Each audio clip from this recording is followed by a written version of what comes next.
The U.S. government goes open source. Apple discounts dongles. Photoshop for audio is super scary. And the internet might win this election. All that and a whole lot more coming up on Tech News Today. This is Twit. Bandwidth for Tech News Today is provided by CacheFly at CACHEFLY.com.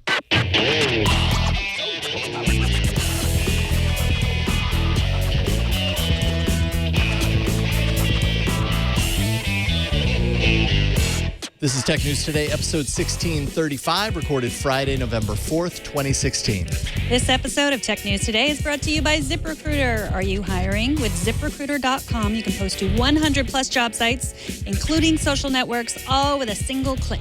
Screen, rate, and hire the right candidates fast. Try ZipRecruiter for free at ZipRecruiter.com/twit. And by Rocket Mortgage by Quicken Loans. Rocket Mortgage brings the mortgage process into the 21st century with a fast, easy, and completely online process. Check out Rocket Mortgage today at quickenloans.com/TNT.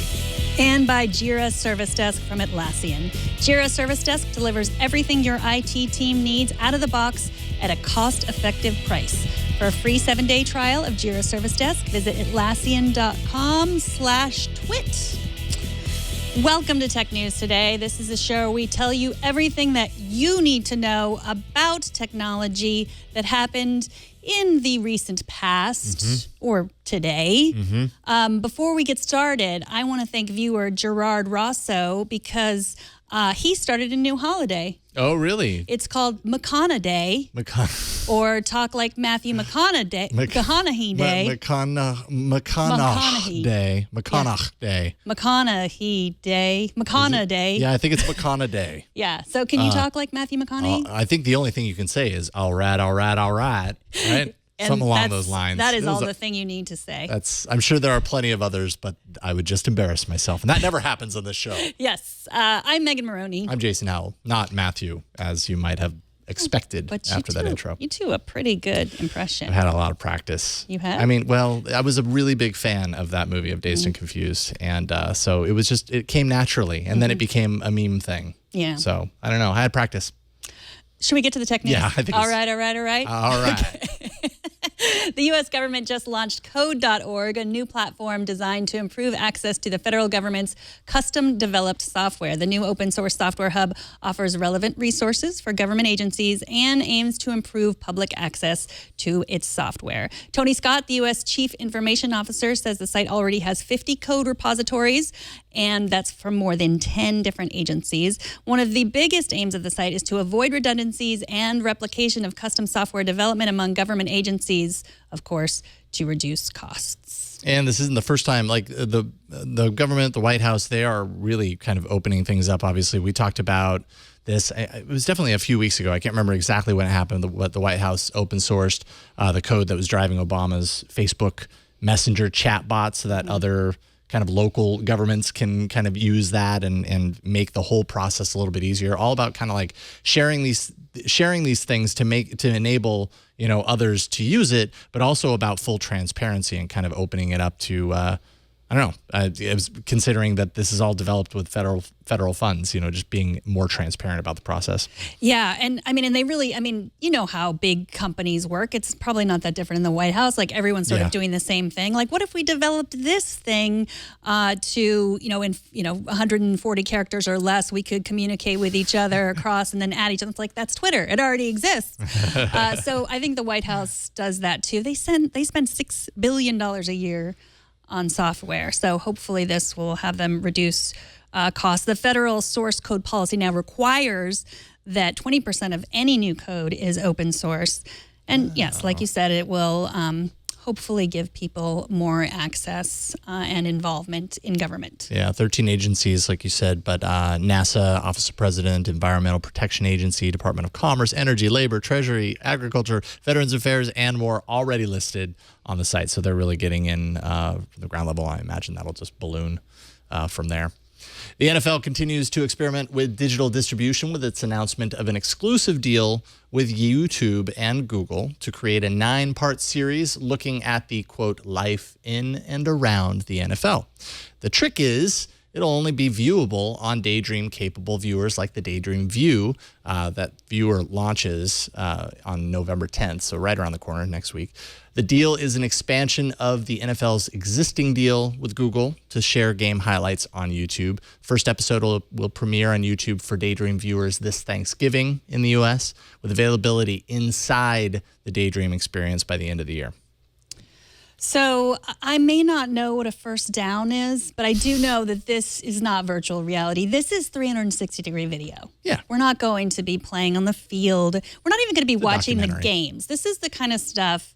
This is actually the kind of stuff about football. The only stuff that I like the stories behind, like where this player grew up and, all the hardships he faced. Like they're like little movies. Sure. So, I mean, and I only watch them at Thanksgiving when the rest of my family wants to watch football and you're just sitting there watching it. So it seems weird to then put it in VR. Well, I mean. Or VR goggles. Yeah. Put this 360-degree video in your VR goggles. Well, I mean, bring you closer to the experience. And I think that there's going to be a lot of experimentation around this as VR. Like we say VR, in this case, it's not necessarily VR specifically, but it's delivered in the same mechanism. You still have to have the goggles, so it's easier to say VR maybe in that regard. But there's going to be a lot of experimentation around like how you tell a story successfully and what kind of content works. I would imagine documentary style content like this actually works really well in VR. Put yourself in the middle of the experience, kind of brings you a little bit closer. VR as a technology definitely has more of an emotional component to it than, let's say, a big flat screen on the wall. Like you can connect with that, but when you're in VR, somehow you feel like you're a part of it. And so stuff like this, I imagine, is going to be really, really effective in that delivery. For people who are watching it on their own. Well, I guess there's that, right? Like it's a little bit less easy to have a shared experience unless I imagine at some point, I'm guessing at some point these platforms are going to have some sort of a shared viewing experience as if like you're sitting in a movie theater with a few VR friends or whatever. I'm sure if they don't have that already, I know that there are ways to watch video in similar ways. But and Bloomberg had reported, and I think we even talked about it back in August, that Google was working on with content creators for Daydream specific content. Then Bloomberg had said it was Ubisoft, Electronic Arts, Netflix, HBO, Hulu, Lionsgate, IMAX, NBA. And MLB. So now here you have the NFL hopping on board. Seems like this is just kind of the beginning of the opening of the floodgates that will be kind of exclusive content that, I don't know, in this sense, I mean, it's NFL, so it kind of it's another indicator that kind of legitimizes, at least to a certain degree, the delivery platform. Yeah, and the only thing that I take issue with is that the first experience with this is going to be Thanksgiving. So I just have this image of everyone gathering together. And we're all your together. Aunt Doris has her Google Daydream headphones on and she's sitting in the corner just like watching it that way while the rest of us are just... While the rest of you are like in line at the couch waiting your turn. Are you done with that documentary yet about the NFL? I want my turn. Exactly. What a Thanksgiving. Yes. Something to look forward to. Apple has heard our dongle woes and they are dropping prices at least until the end of the year. Apple has reduced the cost of USB-C adapters for the new MacBook Pro by up to half, while third-party USB-C and Thunderbolt 3 peripherals will be 25% off. And they have not forgotten those of you mourning the SD card slot either. SanDisk's USB-C SD card reader will sell for 40% off. According to a statement that Apple gave to The Verge, USB-C to traditional USB adapter was originally $19, and it will now sell for $9. Thunderbolt 3 to Thunderbolt 2 adapter was originally $50. It'll now sell for $30. A 1-meter USB-C to Lightning cable drops from $25 to $19. A multi-port adapter with HDMI, USB, and USB-C drops from $70 to $50. It's a sale. It's a flash sale. Black Friday. Oh, my God. I got to buy them all.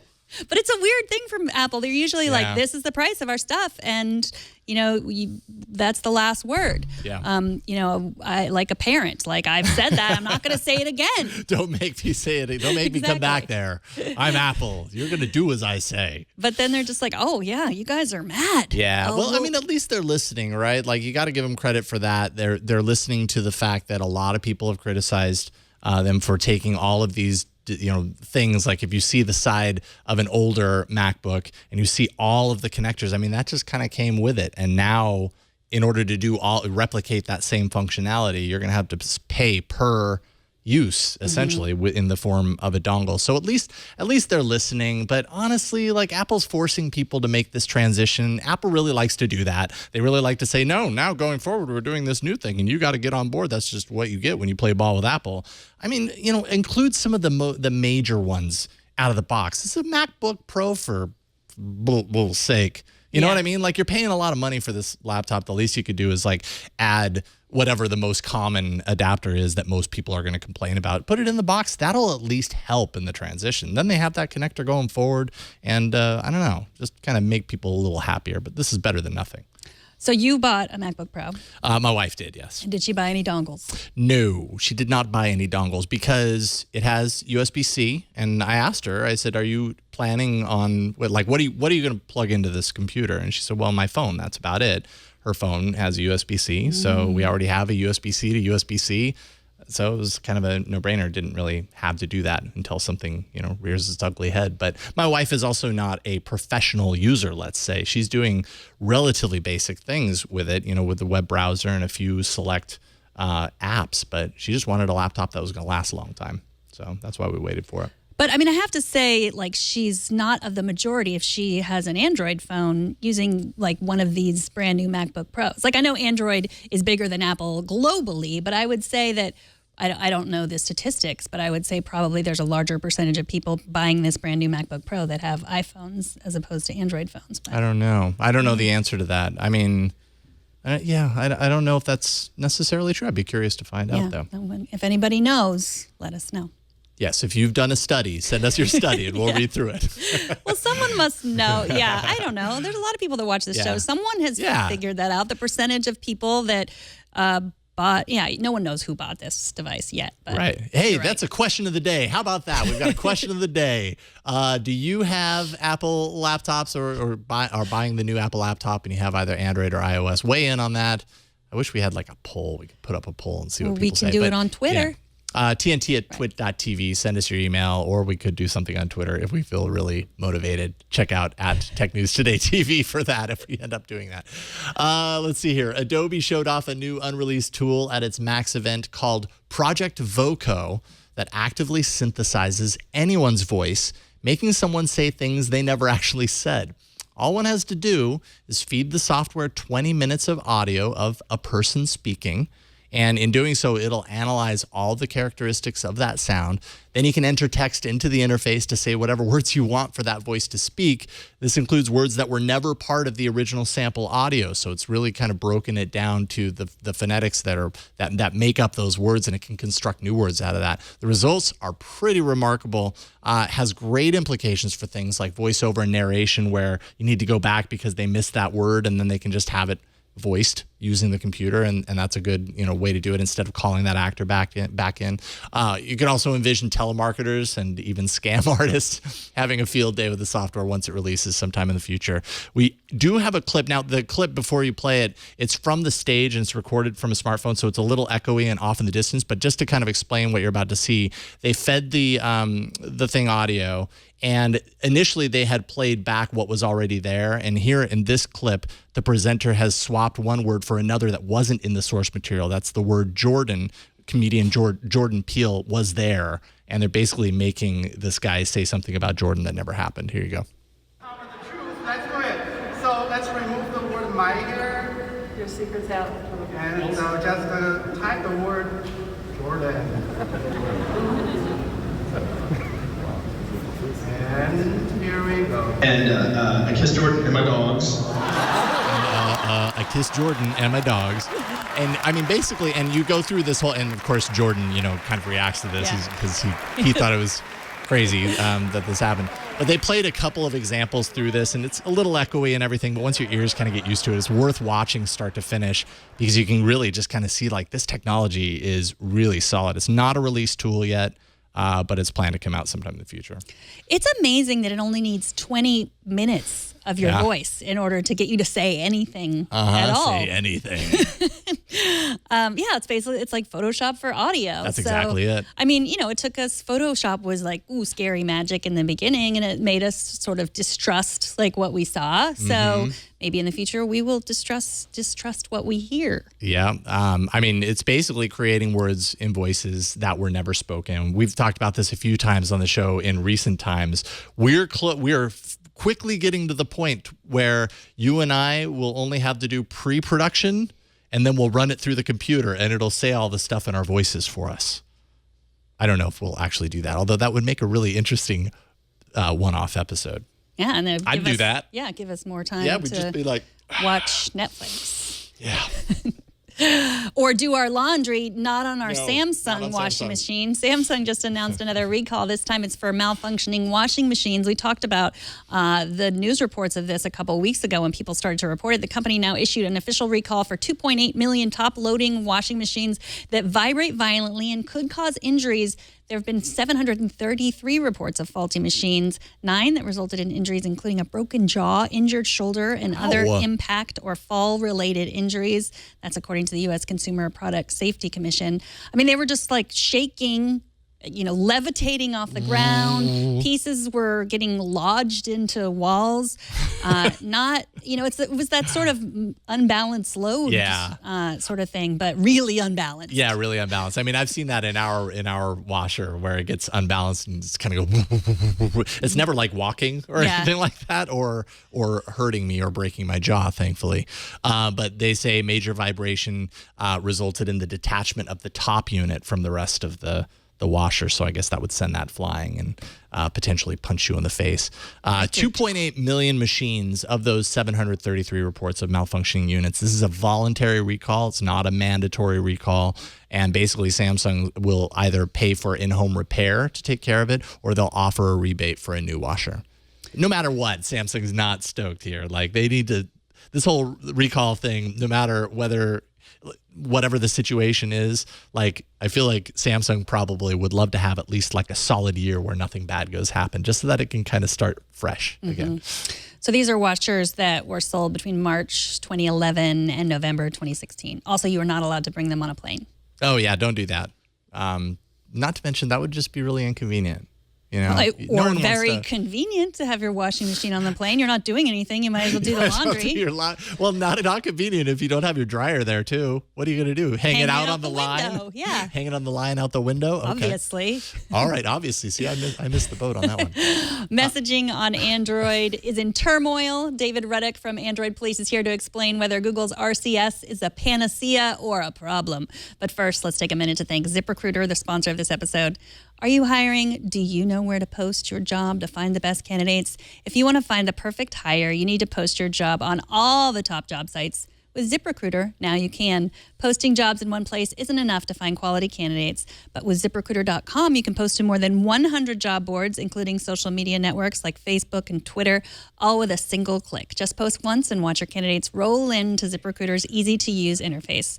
ZipRecruiter offers optimized pages that look great on any screen, and their unique mobile apply process.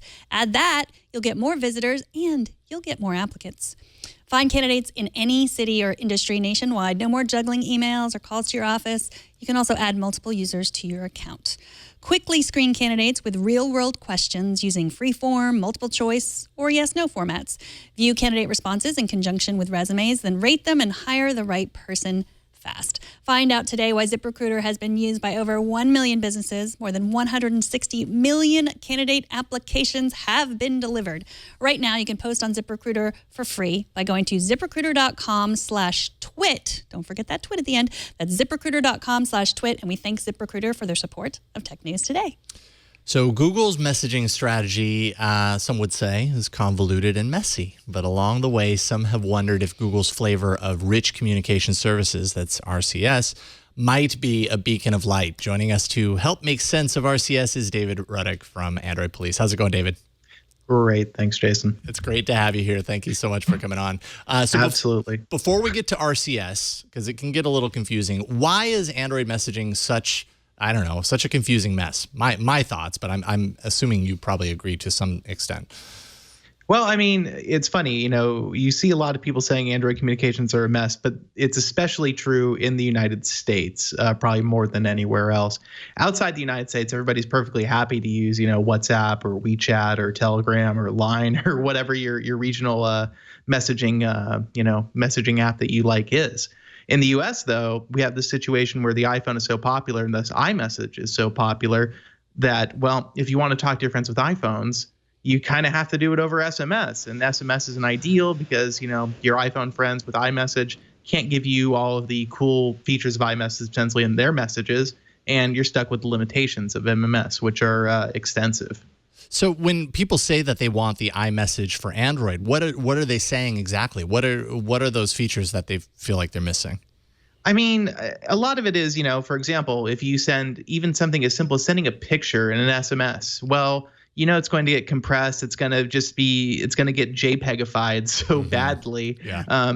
Just something as simple as that. Or, for example, having native emoji and stickers and things like that in your messaging app, things that just, work. And that's kind of the experience that Google tried to create with Allo, was an iMessage-like experience for Android. But obviously, it only works if the other person has Allo. So that's a major downside. RCS is what people are starting to look at, say, well, maybe this is how we can actually make that work.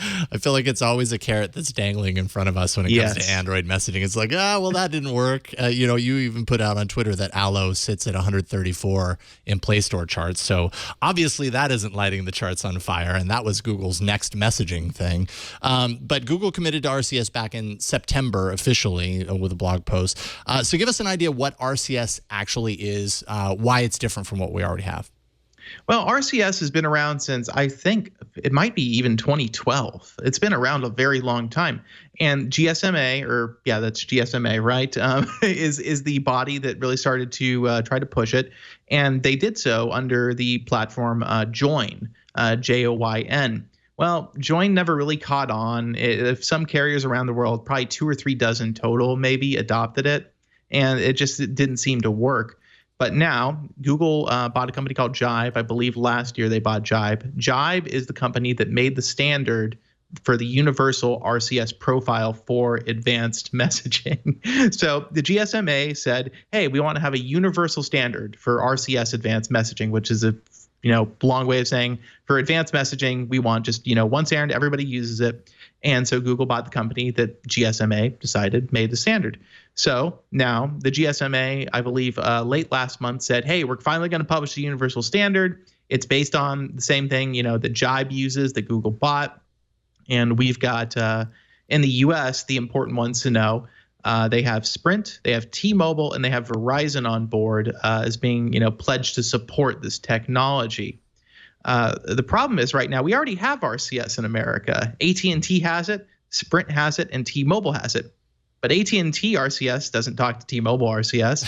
T-Mobile RCS doesn't talk to Sprint RCS, and Sprint RCS doesn't talk to AT&T RCS. And Google's own network, Project VoCo, doesn't have RCS at all. Oh man! And so it's just a mess. And everybody says, well, no, eventually this will work out. Everything will become intercompatible once the universal profile is out there, and we'll get through this. The problem is this could take 2 to 3 years to really sort out, and in that time, a lot could change. Wow. So does Google want people to use RCS, or do they want people to use Allo, or do they just don't care as long as people aren't like switching to iPhones or using Facebook Messenger? I think Allo and RCS, I'm not really sure if Allo could have RCS integrated into it in a way where Allo's features would be fully maintained or not. But I think that Google is essentially saying here, well, we'll see what sticks. And that's how Google approaches so many products. They have multiple approaches. And whichever one ends up being very successful is the one they decide to keep. RCS, I would say, probably has a better chance than Allo, as Allo currently exists, but RCS has its fair share of obstacles ahead of it. So you say that Google's version of RCS is different than all the carriers take. Is it like limited, like between the different kind of flavors of RCS, there's limited features, or they don't talk the same, I don't know, air quotes, language, or like what exactly differentiates them? Right. There's no way for them to communicate with each other right now. So T-Mobile has developed their own RCS advanced messaging that they've decided that's how they want to do it. And AT&T did the same. But Sprint decided to use Jibe, Google's thing. Now, AT&T hasn't signed on to the universal standard, but T-Mobile has. So T-Mobile has essentially pledged that, hey, no matter what we do with RCS advanced messaging, eventually ours will work with everybody else's that also uses universal profile. How and when, we don't know. And so there's just still a lot of uncertainty around it. It's not clear, AT&T, who have been pushing RCS advanced messaging, well, they're not signed on to the program to try to make it interoperable. Verizon is signed on to the program to make it interoperable, but Verizon hasn't ever announced any plans to implement RCS. Wow. So we assume that Apple doesn't put iMessage on Android because they want to keep people using iPhones, and we assume that. Do we assume that the carriers are not making compatible systems for the same reason? Like Sprint wants people to stay with Sprint, T-Mobile wants people to stay with T-Mobile. I think that eventually you'll see the carriers decide that they want interoperability. I think the universal profile evidence is that. I think they don't have any reason to really hurry up about doing that. I think the carriers' big concern, I think, is they essentially, once they made SMS free, they couldn't put that back in the box. SMS in America is basically free and unlimited, even on most prepaid plans now. And RCS might give them a chance to try to corner that again and maybe make messaging into a revenue platform.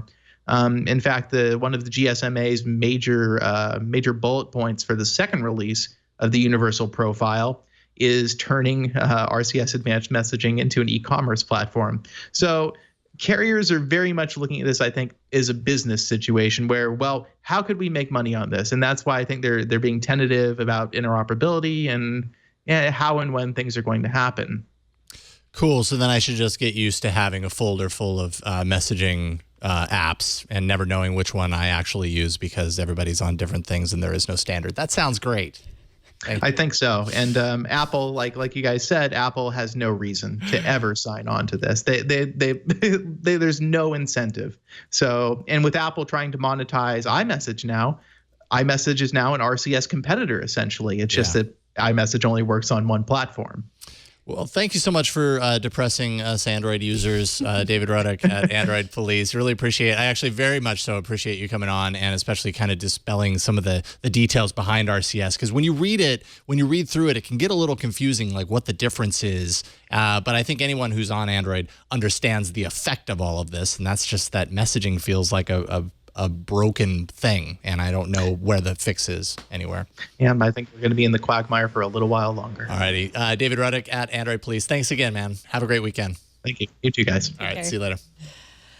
Brandon writes about our discussion of the new Project Tango enabled devices. He says, what if instead of just a device, how about a VR system that uses the technology to display onto your environment? There could be a barcode or infrared LED on a blank wall, for example. Your Tango-like goggles could read that LED and be told a designated space on that wall is a movie poster. You would then see the specified content in your vision. Imagine a world with no billboards, just spaces designated for ads, and then personalized ads could be sent to your headset via a personalized number, much like what Google does now with browsing.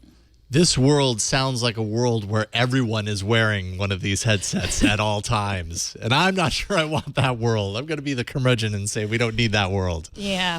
Although I like the idea of blank walls, but that would only happen if literally everyone was wearing the headset. Yeah. And, to be fair, this email was longer and he was saying this is like a Minority Report world. Right. Oh, for sure. Yeah, but for sure. Yes. All right. Well, we'll see if that happens. I'm holding out hope that it doesn't because I don't know. Up next, we'll take a look at all the good things that the 2016 election has brought with it when it comes to the internet, technology, and all this stuff. We've heard a lot, back and forth about this, but Omar Gallage is going to join us and tell us about those great things that have come along with it. But first, let's take a minute to thank Rocket Mortgage by Quicken Loans. They are the sponsor of this episode. Rocket Mortgage, for those who've been through the mortgage process or or even have not and don't, maybe if you haven't, then you don't know what you have in store for you. Collecting all of this information is not easy from all the different disparate points. Rocket Mortgage brings the mortgage approval process into the 21st century. It makes it easy for you. It's fast, powerful, and completely online. Rocket Mortgage has taken all the complicated, time-consuming parts of applying for a mortgage out of the equation. If you hate searching through stacks of old files, old paperwork, all those different places where you have all this information stashed, with Rocket Mortgage, you can easily share your bank statements and pay stubs at the touch of a button, helping you get approved in minutes for a custom mortgage solution that's been tailored to your unique financial situation. And even better, with Rocket Mortgage, you can do all of this on your phone or tablet. It's a quick online process that you can manage from the convenience of your couch. So if you're looking to refinance your mortgage or buy a home, check out Rocket Mortgage today at quickenloans.com/TNT. That's quickenloans.com/TNT. Equal housing lender, licensed in all 50 states, NMLSconsumeraccess.org, number 3030. And we thank Rocket Mortgage by Quicken Loans for their support. In the U.S., there are just a few more days before the election, and no matter who you're voting for, it's safe to say that everyone is just a little bit on edge. So today we invited Omar Gallage from the Austin American Statesman to talk about the piece that he just posted called Cheer Up, 10 Positive Things That Came Out of Election Year 2016. Welcome back, Omar. Thanks for having me. Yeah, it is kind of a bummer out there, isn't it? Everyone's really bummed out, it feels like. I was happy to read your article, I will say. Yeah. I am a ray of sunshine in everyone's life, I hope. We posted this on 512 Tech today. It's running in print on Sunday, and 512tech.com is our tech site. And yeah, I just wanted to kind of look at some things, because there were some actually pretty good things that happened online this year around the election. Like, it wasn't all doom and gloom. There was some really funny stuff. There was some stuff that was a little bit more positive. So this is me trying to cheer everybody up if election day is horrible on Tuesday. So let's start with memes. Of course, there were racist memes, there were Nazi memes, there were memes that got, taken away from, different parts with people's, they were taken from one team to the other team. But there were also some positive memes. Tell us what you loved about the election memes. There were some good memes, and I think where it came out most immediately was during the debates. One phrase, like "bad hombres" or the trumped-up trickle-down economics. One little phrase that seemed out of place would just immediately explode on Twitter, would immediately turn into a meme, and would just be everywhere, would be on T-shirts and Facebook and in groups. So I liked that. The speed of that happening during the debates was pretty impressive. And there was one tweet that I pointed out, the one with Mary J. Blige and Hillary Clinton, that someone posted of what will you do to fix the national epidemic of hateration in this dancery, which wins my award for tweet of the year. That was my favorite tweet all year. It wins my award for awkward moment of the year. I couldn't really watch very much of it, but yeah. But that's gold. That is golden Twitter award of the year, I think. So now I would say, and this is not positive, but I would say that the internet has not done any favors to truth this year. There's just, what truth is seems really different from party to party. But you say that the internet was great for fact checking. Can you talk a little bit about that? I think we definitely had to step it up this year, and a lot of it came from organizations that had been kind of written off as kind of behind the times. Your traditional news organizations like the New York Times and the Washington Post really stepped it up this year with their investigative reporting. And then, we always go back to Snopes when somebody posts something fishy on Facebook. NPR had a really great real-time debate fact checker that worked out great, and PolitiFact was like an overdrive this year. So I think there were places you could go. The problem, I think, this year was that there were people who just were not going to look at those places and were not going to accept any kind of factual truth in anything. But there were places to go if you wanted to fact check things. Yeah, I think that was really the big challenge. The main thing that I could take away from the lead up to this presidential election this time around, this is the first major presidential election where social media played a huge role in all of it, in forming opinion, in allowing the sharing of information, allowing the sharing of disinformation. So I can't tell if that's a positive or a negative. That I think it's a positive because I'm pro technology, and I love that this technology that is relatively new in the long run is now so empowered and carries so much weight. But at the same time, like you say, there were places to find this information, but by and large, many people didn't care to find the information. It's just great to kind of go with what you see, trust what you see, and not take that extra step. So I can't tell if it's positive or negative. I think in some ways, I mean, in one way, everything became even more bite-sized. We thought Twitter 4 years ago and 8 years ago was like too little information, and now we have Snaps and Vines and things that are even more bite-sized than Twitter. But then there were some really positive things that I saw, especially on Twitter and Facebook, where like the hashtag of not okay that was started to discuss sexual harassment and sexual assault. I mean, really important, interesting, and discussions were happening on Twitter and Facebook around that issue that had not been discussed publicly before. People were coming forward with stories that they had never told anyone before through social media. Right. I think those frank discussions just were not happening before this election. Mm-hmm. So yeah, Twitter really, I mean, I found like with hashtags, you could really dig out and find those moments. But what about our more personal social networks, like our Facebook? Like, how did they withstand the weight of all of this? Did you find that people are really just keeping into their own echo chambers, or like finally like unfollowing, Uncle Joe because he's so offensive? Or like, how do you think that Facebook did? Yeah, again, that's like a double-edged sword. Is I think the danger is in getting rid of everyone on your Facebook feed that doesn't agree with you. That's definitely maybe not a good way to go. But I also think, to put a positive spin on it, I think people were evaluating their relationships more seriously this year, going, sure, I've put up with this person's BS for many, many years. It's time to cull them from my feed. It's time to reevaluate some of these relationships.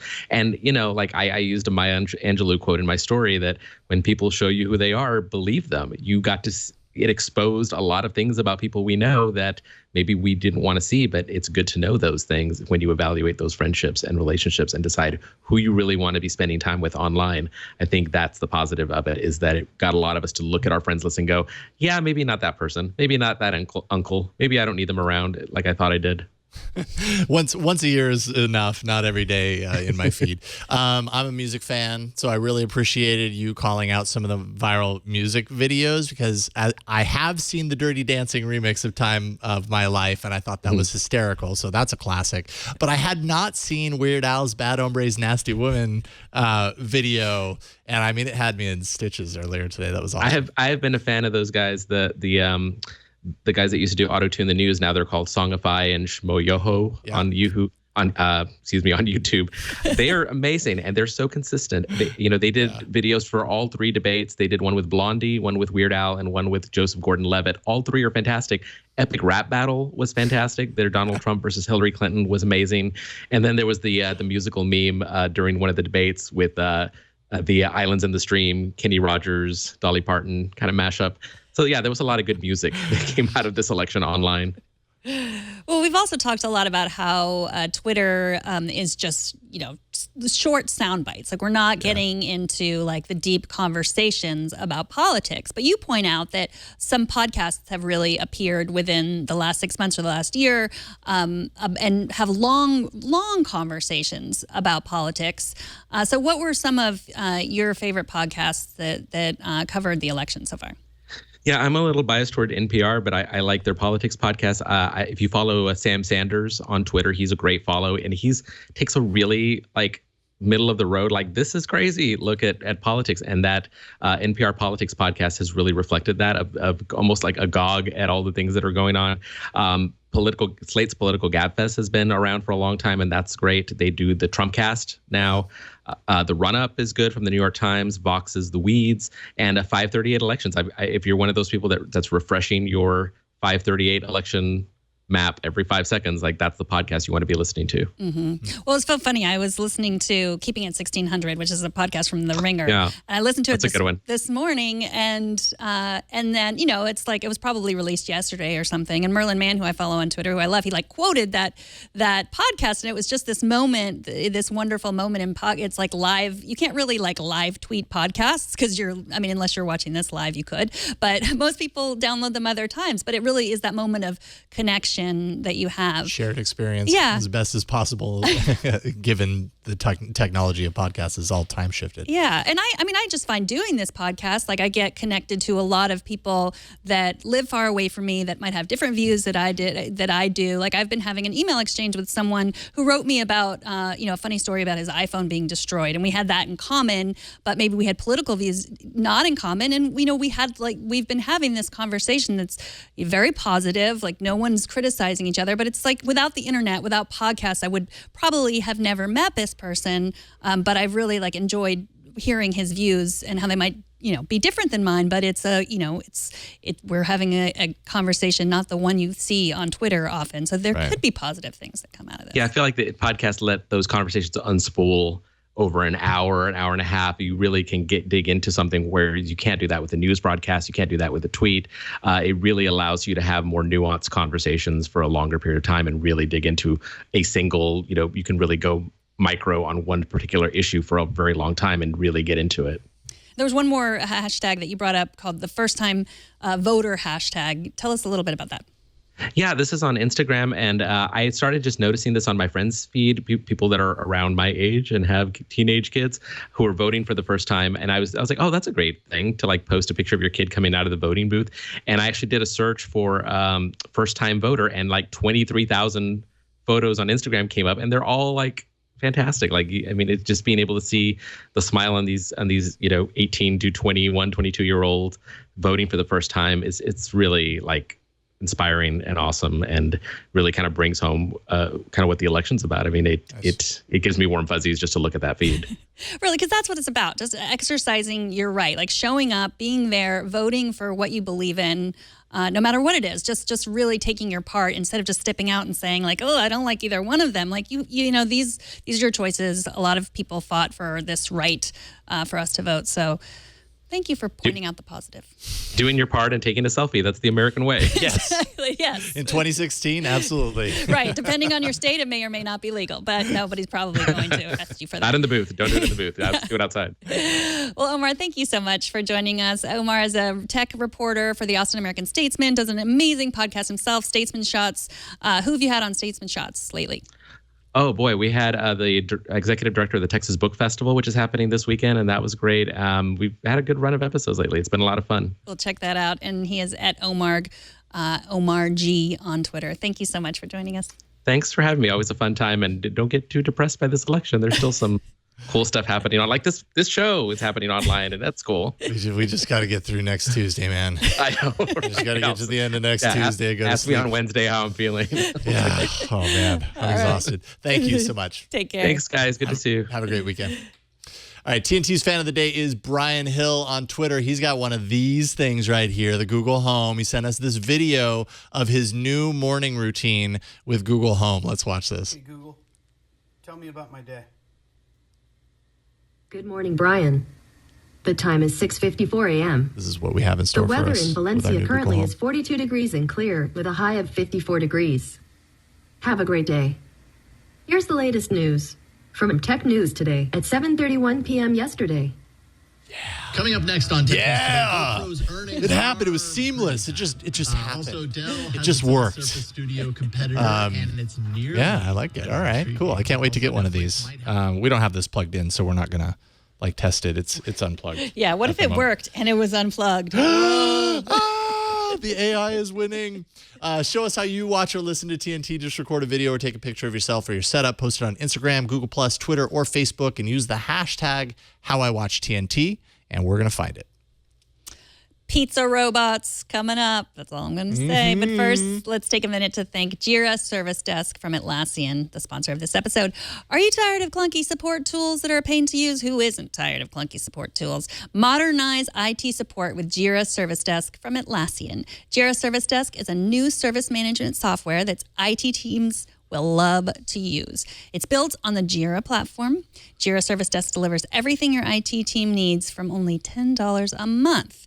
Jira Service Desk lets you give customers an easy way to ask for help, lets you stay on top of service level agreements with dynamic queues and mobile alerts. You can help your agents be productive. You can help them put out fires, help employees get stuff done.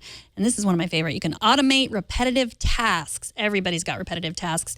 Now your agents can focus on solving the important stuff and stop doing the same thing over and over again. Jira Service Desk can also help external support teams, including those who want to use customer feedback to guide product development. Group customers so you can filter queues, customize service level agreements, and pull reports by organizations. Customer emails can now be branded and customized, and you can set up schedules and rules to control when and how emails are sent. Easily integrate Jira Service Desk with Confluence to build a support knowledge base so your team can provide quick and easy support to customer requests. Our IT department uses Jira Service Desk to track projects and tasks assigned to each project as it moves from concept and implementation to the final product. Take advantage of Jira Service Desk's customization to track tasks and progress made by assignees using swim lanes for the department's Kanban board. Jira Service Desk provides real-time visualizations, so once a task is completed, the ticket is moved to the completed column. Jira Service Desk integrates with other Atlassian products like HipChat, so notifications from Jira Service Desk are easily sent via HipChat and vice versa. Jira Service Desk is simple to set up and so affordable you won't even need your boss's approval. For a free trial of Jira Service Desk, visit Atlassian.com/twit. The first 100 signups will receive a free t-shirt. See why over 20,000 IT teams love Jira Service Desk by trying it with a free 7-day trial today. That's Atlassian.com/twit, and we thank them for their support.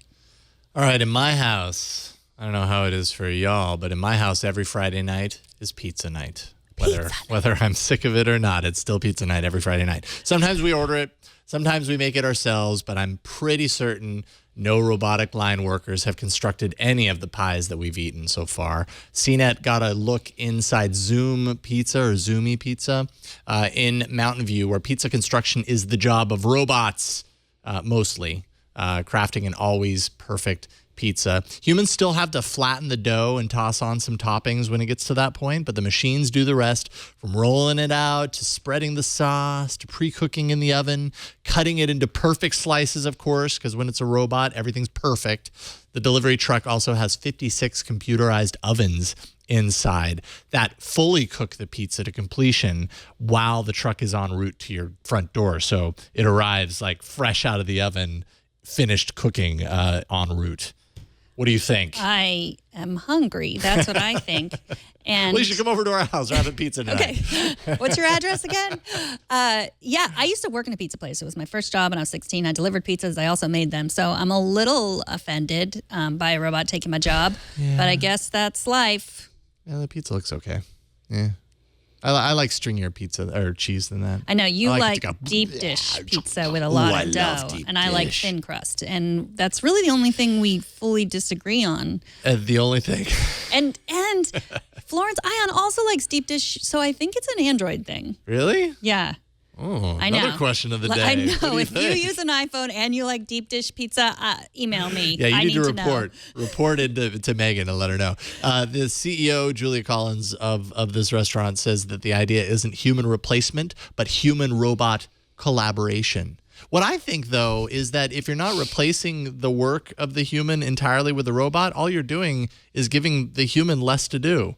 And so does that mean you're paying them less or that they're just slacking off? Maybe you're hiring fewer people? Yeah, okay, there's that too. That's a better theory, probably. I don't know. I just like the phrase robot pizza. As long as the pizza itself isn't robotic, that doesn't sound delicious. Oh, no. TNT records live every Monday through Friday at 4 p.m. Pacific, 7 p.m. Eastern, 11 p.m. UTC at twit.tv/live. You can be part of the show by emailing us at tnt@twit.tv. You can leave us a short voicemail at 260-TNT-SHOW, and you can find us on Twitter. We're at Tech News Today TV. Wish your friends a Merry Twitmas with our very own ugly Christmas sweater design. We're offering this exclusive design for a limited time, so grab yours. You're going to love it. Before November 23rd at teespring.com/Twitmas. So it's a design. You can put it on a sweatshirt. You can put it on a tank top. You can put it on a T-shirt. We don't judge. No. We do not judge at all. Maybe a little, but, you know. No, I don't judge. I'm going to buy the tank top, I think, and wear it on an episode. Then I will judge you. Okay. But you can find all the ways to subscribe to our show at twit.tv/TNT. And if you are going to buy the tank top and wear it like Jason is, then tweet that picture at me. I am at Megan Maroney. Totally going to do that. Totally going to do that. I'm at Jason Howell on Twitter. Thanks to our technical director today. It's Alex, did an awesome job. Thanks to Mario for scrolling words on the screen. Thanks to Kevin for editing the show always and doing a great job with that. And thanks to you for talking tech with us today. We'll see you all on Monday. Have a great weekend. Bye, everybody.